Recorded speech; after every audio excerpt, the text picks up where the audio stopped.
بسم اللہ الرحمن الرحیم۔ امید ہے آپ سب خیریت سے ہوں گے اور ہم آپ کی خدمت میں حاضر ہیں۔ یہ پہلے پیپر کے چند شارٹ کویسچنز کے ذریعے کہ آپ کی دہرائی ہو جائے، آپ کو تھوڑا سا پتہ چل جائے کہ امتحان کی تیاری کیسے کرنی ہے۔ ویسے تو میں نے پورے کا پورا کورس پہلے بھی اس کی مکمل ویڈیوز بنا کے اپلوڈ کی ہوئی ہیں، لیکن یہ صرف آپ کے لیے جو نئے آنے والے ساتھی ہیں ان کو سمجھانے کے لیے کہ آپ اس کی دہرائی کر لیں گے، آپ اپنے ذہن میں دیکھ لیں گے کہ ہمیں یہ سوال آتے ہیں یا نہیں آتے۔ سوالوں کو دہرانے کا مقصد یہی ہے کہ آپ کو جو آپ نے یاد کیا ہے اس کی دہرائی ہو جائے گی کہ آپ نے کتنا یاد کیا اور کتنا رہ گیا ہے۔ جو آپ کو نہ آئے، جس سوال کی سمجھ نہ آئے، وہ آپ میری ویڈیوز میں جائیں، وہاں سے دیکھ لیں۔ ویڈیوز میں دیکھنے سے کوئی فرق نہیں پڑتا، تھوڑی سی اگر توجہ کریں گے تو آپ کو ان سوالوں کے وہاں سے جواب مکمل مل جائیں گے، کوئی چیز باقی نہیں رہے گی۔ اور نئے آنے والے ساتھیوں سے بھی گزارش ہے کہ وہ چینل کو سبسکرائب کر لیں، اور سبسکرائب کرنے کے بعد ان کے پاس پورے کا پورا مواد آ جائے گا، اور میری ویڈیوز میں جا کر جو سوال میں نے یہاں پر پڑھا ہے اور ان ویڈیوز میں تھمبنیل میں بھی وہی چیز لکھی ہوئی ہے، وہاں سے اس ویڈیو کو کھولیں اور اسے پڑھنا شروع کر دیں تو آپ کو اس کی سمجھ آ جائے گی کہ میں نے یہاں پر کیا بتایا ہے۔ میں یہاں پر شارٹ کویسچن کے اشارے دے رہا ہوں، ان اشاروں کو سمجھنے کی کوشش کرتے رہنا اور اس کی اسی لحاظ سے تیاری کرتے رہنا۔ تو چلیے جی سٹارٹ کرتے ہیں۔ فارمیسی کے امور یا فعل سے کیا مراد ہے؟ تو یہ آپ فارمیسی کے امور لکھیں گے، اس میں ادویات خریدنے کے لیے جو گاہک آپ کے پاس آتا ہے تو اسے چاہیے کہ نسخہ وہ فارماسسٹ کے حوالے کرے جو سفید کوٹ میں ملبوس ہے، اور اگر فارماسسٹ زیادہ ہیں تو ان میں سے سینئر فارماسسٹ جو ہوتا ہے اس کو یعنی چیف فارماسسٹ کو نسخہ دینا چاہیے۔ چیف فارماسسٹ دوسرے اپنے اسسٹنٹ کو دے کر دوا کی تسلی کر لے کہ نسخہ کے مطابق تیار کی گئی ہے، پھر مریض کے حوالے کرے۔ تو یہ اتنا سا آسان سا کرنا۔ ادویات کی قیمت کا تعین کرنا، ادویات کی قیمت کا تعین بھی اس دوا کے لحاظ سے کیا جائے تاکہ مریض پر مالی بوجھ نہ پڑے، تو یہ مختصر سا اس کا جواب دینا ہے۔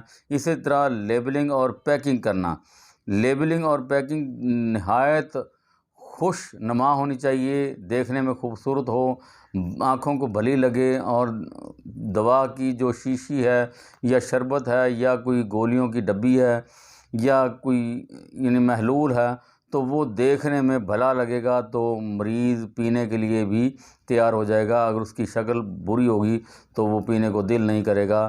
تو یہ خوش نما طبیعت کے مطابق لیبل ہونے چاہیے۔ اور لیبل کی اہمیت، دوا پر لگا ہوا لیبل اس دوا کی اہمیت کو واضح کرتا ہے، کیونکہ آج سے کچھ سال پہلے PIC میں یہ وقوعہ پیش ہوا تھا کہ لیبل دوا سے اتر گیا تھا، اور اس دوا کے لیبل اترنے سے دوا غلط مکس ہو گئی اور اس کی وجہ سے بہت سے لوگ لقمۂ اجل بن گئے۔ تو یہ لیبل کی اہمیت بہت زیادہ ہے۔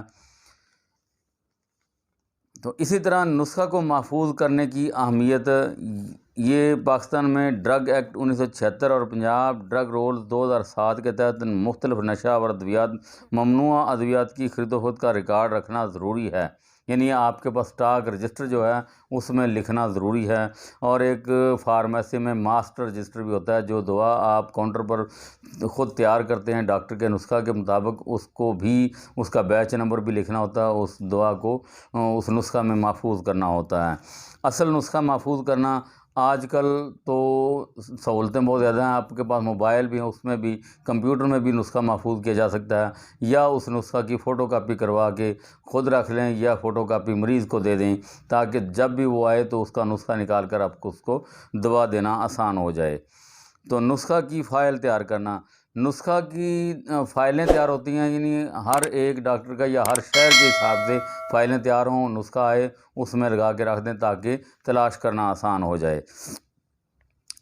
نسخہ کی فلم تیار کرنا، یعنی جو میں نے پہلے بتایا کہ موبائل کے ذریعے اس کی تصویر بنا کے رکھ لیں یا کمپیوٹر میں اپنے سیو کر کے رکھ لیں، تو یہ اس کا یعنی فلم تیار کرنے کا مقصد ہے۔ دوا ساز اور معاون دوا ساز کی فارمیسی میں ذمہ داریاں، یعنی اس میں چند اصول، جس طرح کہ اخلاقی ذمہ داریاں بتایا گیا، یہ بھی ایک ذمہ داریوں میں آتا ہے، لیکن اس میں فرق ہے۔ سوال بھی یہ سمجھ لیں کہ دونوں میں بہت زیادہ فرق ہے۔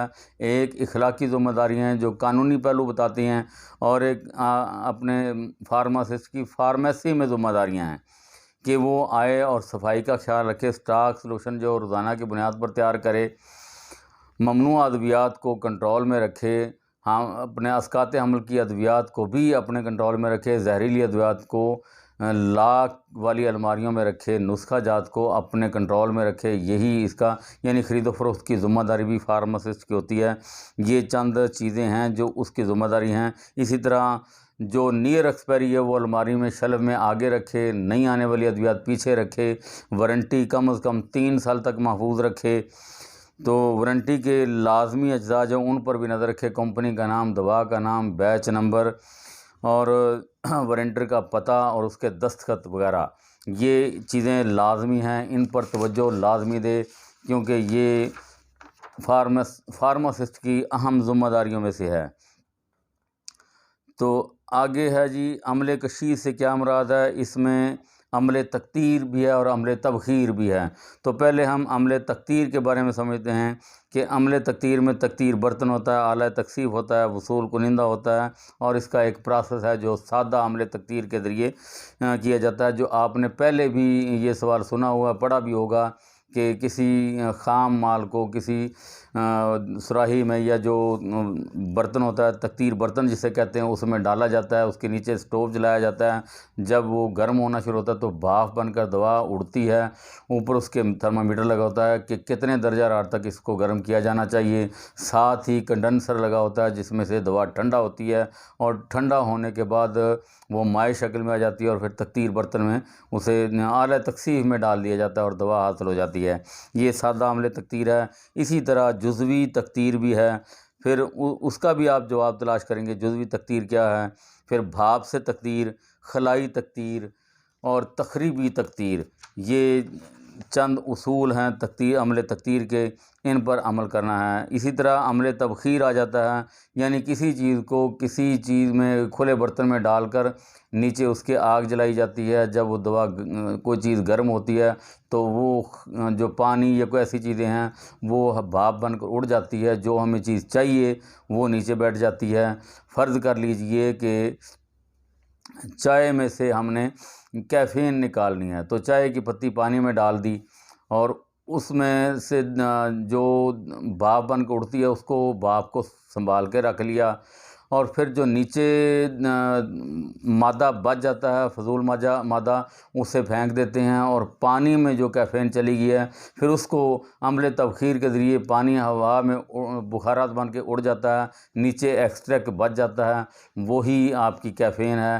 اسی طریقے سے یہ عمل تبخیر کا سلسلہ ہے، اور اس میں بھی کچھ چیزیں ہیں۔ عمل تبخیر پر اثر انداز ہونے والے عوامل: اجزاء کی مقدار، کھلا رقبہ، یعنی کھلا رقبہ ہوگا تو جلدی تبخیر ہو جائے گا، ہلانا، ایجیٹیشن کرنا، یعنی کسی چیز کو گرم کرتے وقت اگر آپ اس کو ہلاتے رہیں گے ساتھ ساتھ تو وہ جلدی تبخیر ہو جائے گا اس میں سے۔ تو فارمیسی میں عمل تبخیر کا استعمال یہ مختلف ایکسٹریکٹ حاصل کرنے کے لیے کیا جاتا ہے، ڈرائی ایکسٹریکٹ، سافٹ ایکسٹریکٹ، مختلف اشیاء کو گاڑھا کرنے کے لیے، مثلا بلڈ سیرم وغیرہ، اس طرح کی چیزیں حاصل کرنے کے لیے عمل تقطیر کا بہت اہم رول ہے۔ دوا سازی میں بہت سے محلل استعمال ہوتے ہیں، اور چند محلل کا نام لکھنا چاہوں گا یہاں پر یا بولنا چاہوں گا۔ مثلا سب سے پہلے پانی ہے۔ دواؤں میں پانی ایک انتہائی اہم رول ادا کرتا ہے، کیونکہ یہ سستا ہوتا ہے، قیمت دواؤں کی نہیں بڑھتی اس سے۔ تو سب سے پہلا محلل جو ہے وہ پانی ہے، اس کے بعد الکوہل ہے۔ الکوہل دوا کی حفاظت بھی کرتا ہے، لیکن دوا کی قیمت بھی بڑھ جاتی ہے کیونکہ یہ تھوڑا سا قیمتی ہوتا ہے۔ اسی طرح گلیسرین ہے، پھر ایتھر ہے۔ یہ تھوڑا سا سمجھ لیں کہ کسی بھی یعنی چیز کا نام، اس کے ساتھ وہ استعمال کہاں پر کی جاتی ہے۔ اگر یہ بطور محلل استعمال کی جا رہی ہیں تو پھر یہ اس لحاظ سے اس کا تشریح لکھنا ہوگی آپ نے۔ اگر یہ ویسے اس کی تعریف پوچھی گئی تو صرف اس کی تعریف بتائیں گے آپ۔ گلیسرین کو اگر اکیلا پوچھا گیا گلیسرین کیا چیز ہے تو اس کی تعریف کریں۔ اگر گلیسرین کو بطور محلل پوچھا گیا تو پھر اس کو بطور محلل ہی اس کا جواب دیا جائے۔ اسی طرح پھر ایتھر ہے۔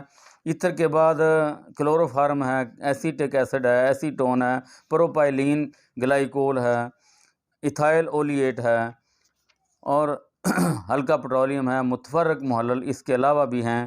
تو یہ مختلف محلل ہیں، اس کے ذریعے دوائیاں تیار کی جاتی ہیں۔